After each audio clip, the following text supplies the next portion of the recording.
Good afternoon, everybody. It is the 2nd of April, 2023.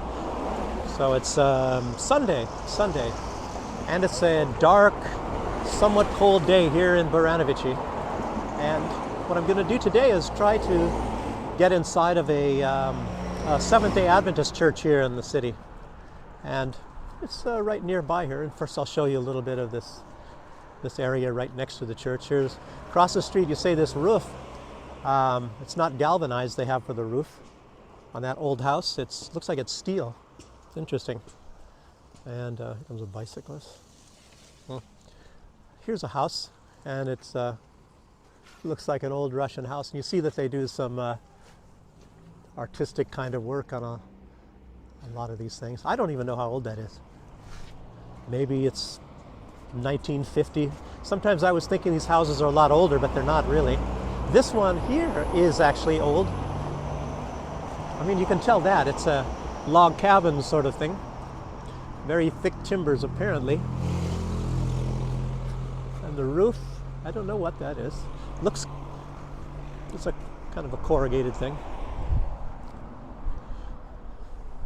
Oh, interesting house anyway. I don't know if it belongs to the Seventh-day Adventist Church, which is right here.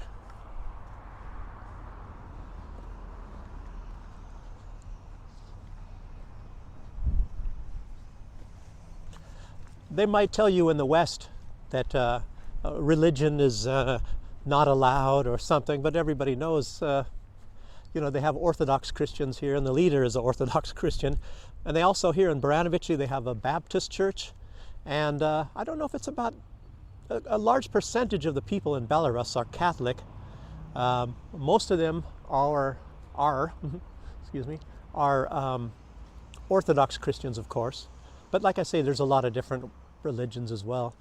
Like I said, there's a Baptist church here. When I was in Grodno, of course, there's a Lutheran church. I don't really know how many of these. It's not like they have multiple Baptist churches and things like that in every city. I think there might be another Seventh-day Adventist church here in Baranovici, though. Let's just walk around here a little on the outside and maybe take a look.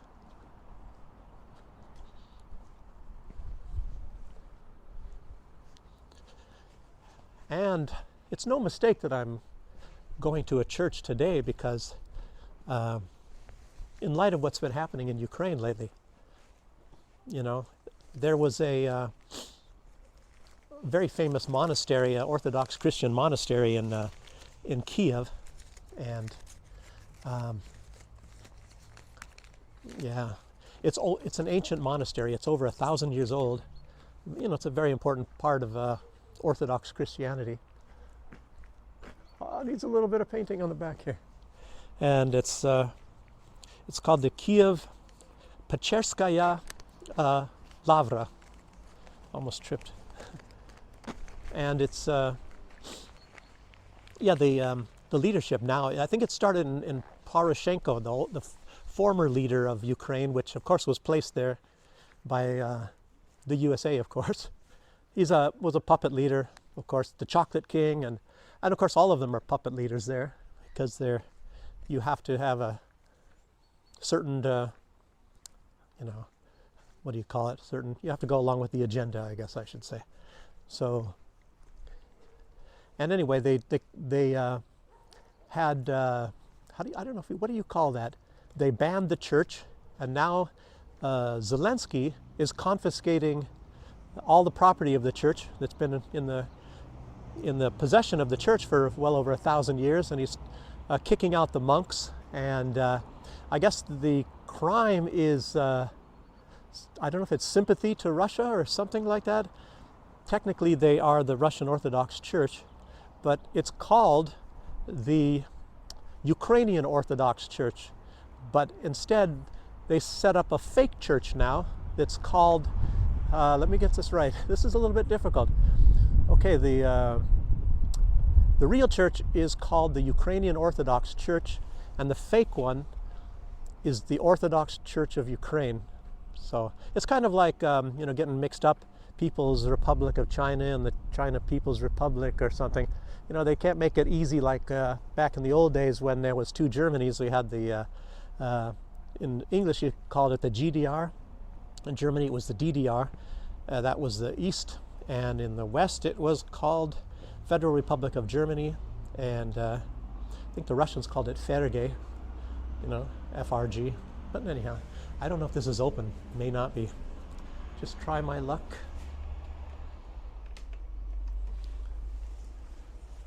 Oh, I was hoping so. I didn't want to come yesterday because Saturday is the holy day for the Seventh-day Adventists. I didn't want to, I don't know what the doctrine is, so I didn't want to intrude on it. But I know, hearing from various peoples, that the doctrine of the Orthodox Church, Russian Orthodox Church, and the Seventh-day Adventists are very similar. It's not just that the Seventh-day Adventists worship on Saturdays. There's a few differences with a lot of other Christian churches, and of course they all have their differences, and that's why they're not all the same church. So anyhow, nice building. Maybe I'll walk around like this, walking pose to show people how this really looks.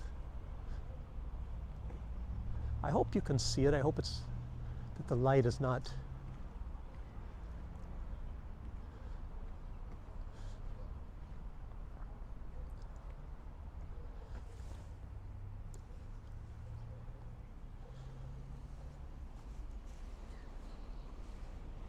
Yes, and I could take a little bit of walk around the neighborhood over here. A lot of old houses in this area, and just show you what the houses are like. I always take walks in the apartment building, where there's apartment buildings all over, and maybe people want to see what it's like otherwise.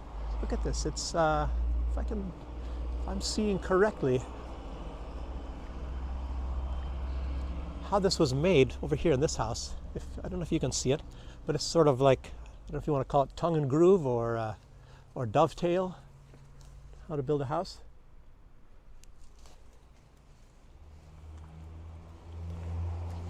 On the corners. I don't even think that they made log cabins like that in Scandinavia or the United States. They're kind of interesting. Okay, well, for all of you, there might be Seventh-day Adventists that watched that. That's probably where I'll just leave off with. I wish I could have gone inside. Yeah, I like the Seventh-day Adventists. To me, that's one of the best churches. They do a lot for education, and as I said in one video, they are the first ones really in the United States, in my opinion, that exposed a lot of the fake information about this pandemic supposedly that we had, that it wasn't like they said. And Bill Gates, I think he just recently came out and admitted exactly what these Seventh-day Adventist doctors said. It's incredible. It's incredible. No, I like the Seventh-day Adventists. They have a penchant for going with the truth and doing things the way they're supposed to be done. So, and they're big, strong advocates of education and doing good things for humanity. So anyway, that'll be the end of talking about that. I'm trying to find a street to get back in here and look at these cars. Everybody's looking at me like I'm as usual, like I'm a rock star. Let's see if I can show you. Watch.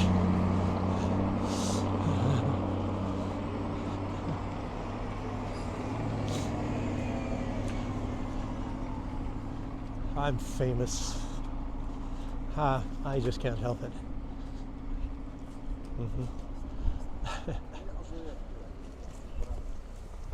Whoa, dodging people. Yes, indeed. A lot of babushkas. It's Sunday, and a lot of them are probably going to churches and things like that. Some old building here. It's not that old. I think it says 1930 or something.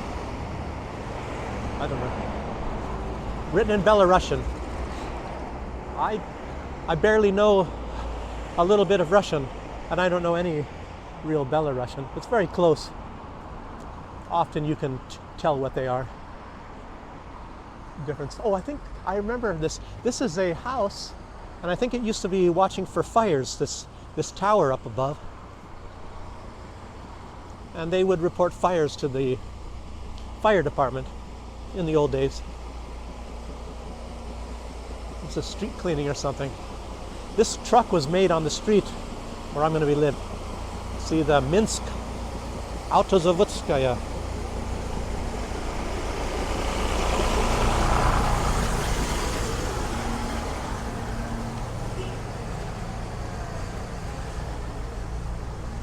I guess. And there's the Seventh Adventist church over there.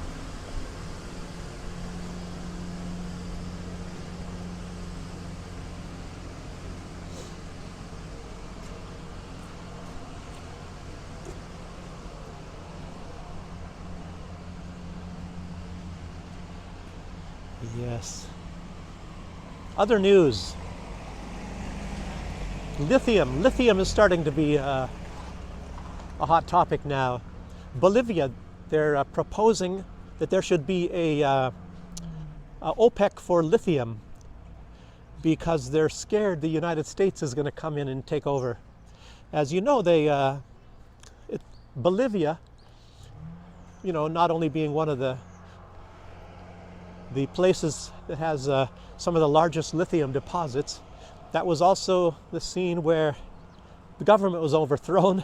Again, our great friends, the United States, did that, but since that time, they now have a new leader, and they're not as sympathetic to the U.S. It's because most of the population isn't, and it's only inevitable that you're going to be kicking out some of these leaders that the U.S. installs. Maybe that's going to happen in Moldova as well, because Sandow is not very well loved by the people, and that's a U.S.-installed puppet. And it looks like Marin of Finland, she's also probably on her way out. They have an election coming up, and I believe it is for the presidency of Finland. And her party is in third place. So they're the least popular party, apparently, for this coming election. You know, they were put in by the U.S., but might be a little bit too late.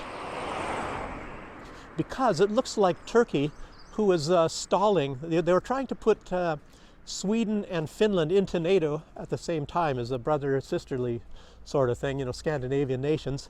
And because Sweden has not been doing enough against, you know, handing over some Kurds or whatever that are there in refuge, you know, that have done maybe terrorist activities in Turkey, and NATO, in order to join NATO, all countries have to be in agreement that another country can join NATO, and Turkey is not going to be allowing Sweden to come in, but apparently they've signed off on Finland coming in. And it's maybe if this would have happened after the election, maybe they would have had second thoughts and maybe they would not have gone in, but of course that's another thing. Finland had neutrality. As you know, it's some deal. They've attacked Russia a few times, and of course they were on the side of the I'll use this word, nasty Germany, the nasties. One of the subscribers, I always call them the Nutsies, but Stephen Green had wrote something and he said they're the nasties, and I guess that's a much better term for them than the Nutsies. So, but anyway, they were on the side of the nasties in World War II. And of course, Russia had defeated them a couple of times. And then the last time they said, you know, we're going to stay out. We're not going to annex any of your territory, but you have to declare neutrality and stay neutral. And your neutrality will remain as long, you know, I mean, your sovereignty or your independence will remain as long as you stay neutral. And they're not neutral anymore. Now as you know, NATO is not any kind of a defensive alliance. It's actually an aggression. It's an alliance of aggression. I mean, you can just go and ask the Serbians that. You can ask the people in Libya that. You can ask a lot of people that. It is just a bunch of, it's just a gang. It's like a gang of bullies, you know. You come on our side or, you know, we're going to do something to you. And NATO, as you see, is linked at the hip with the European Union. The president of the European Union right now is Ursula von der Leyen, and she is slated to be the new leader of NATO. And then you have this who's this joker? That's Jens Stoltenberg. If you look at his past, I think even in his teens, he was in a group very much similar to the Nasties. That was even before he became the Prime Minister of Norway. So he's got his own little history, and nobody really talks about that, but I guess it does exist. We should get Alexander Makuris. He's normally good in a lot of that stuff. He should look that up. That would be good. I don't really have much sources here, you know. I think he's got a good access to sources and things. And here I don't have it, at least not in this language. Look at this, a box house here.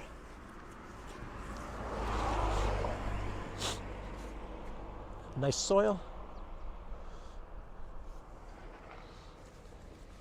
A lot of people do gardening here.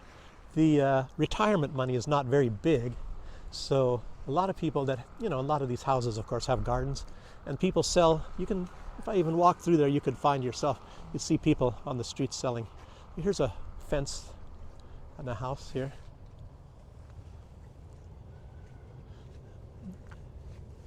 Might need some paint. They have rough winters here. But anyway, the pensions, like I say, are not that big, but there's a lot of employment here. There's a lot of jobs. They don't pay that much, of course, for retired people. Like I say, you sweep the streets or something like that. Who knows? I don't know what they get. It's not very much, but pension's not very much, but it keeps you busy for one thing, and you're working, and it is an opportunity, and you can get the work, so it's better than a lot of places.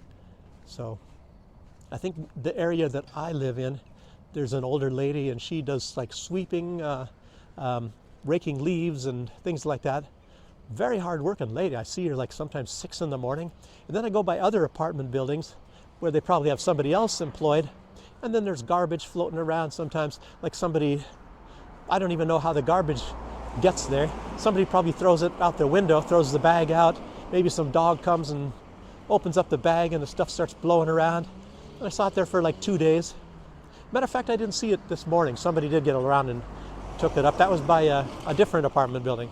So I can't be too hard on whoever's doing it.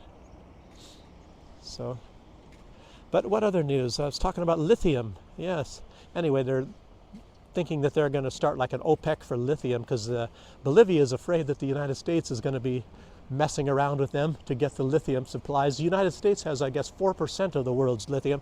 I think it's somewhere near, I don't know if it's near Arizona, not New Mexico, or I think it might even be in California, somewhere down there, but that's sure plenty enough. But as you know, labor costs and all that for mining, some people are against mining. And of course, maybe if it's in California, they certainly probably would be.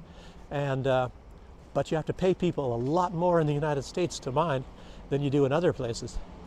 And realize that also in Afghanistan is a lot of lithium. Bolivia, Afghanistan, and there's another country, I forgot. Now let's see, Bolivia, Afghanistan, and Iran. Recently they found a lot of lithium in Iran. And you're wondering how that's going to end up for the people in South America, because not long ago there was a large oil supply found in Guyana. And there's also a large oil supply that is kept hush-hush for some reason. It's in Haiti, and a lot of that is right under Port-au-Prince. And that is why the United States, of course, was there very, very quickly when they had that earthquake, you know, and they made sure that Venezuela, you know, I think Venezuela never came there, and if they did, they would have kicked them out right away. It's a lot of interesting things when you find out even current events. There's a lot of things going on in the background that they never talk about. You can find it yourself.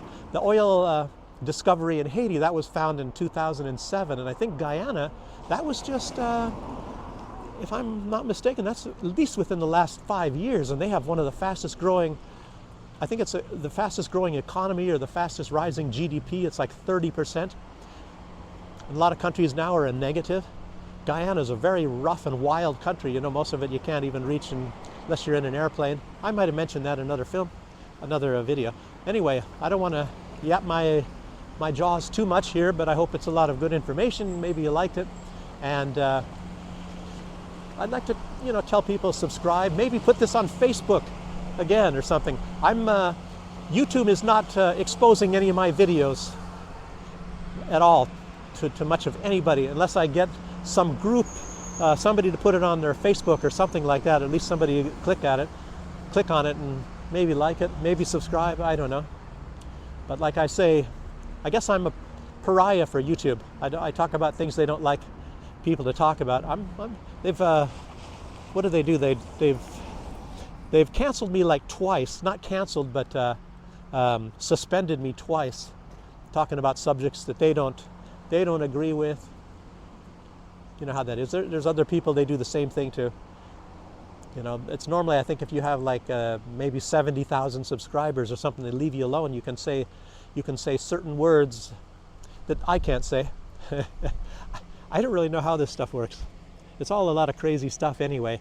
Too bad. You know, Rumble doesn't work so well. You know, I'm thinking sometime, I was having my mind to look up RuTube, you know, the Russian thing, but it's probably all in Russian. I don't know. I'll still maybe try it out. But in the meantime, push the like button and subscribe if you haven't already. And I'll see you in the next one. And thanks very much for joining me. And have a good week.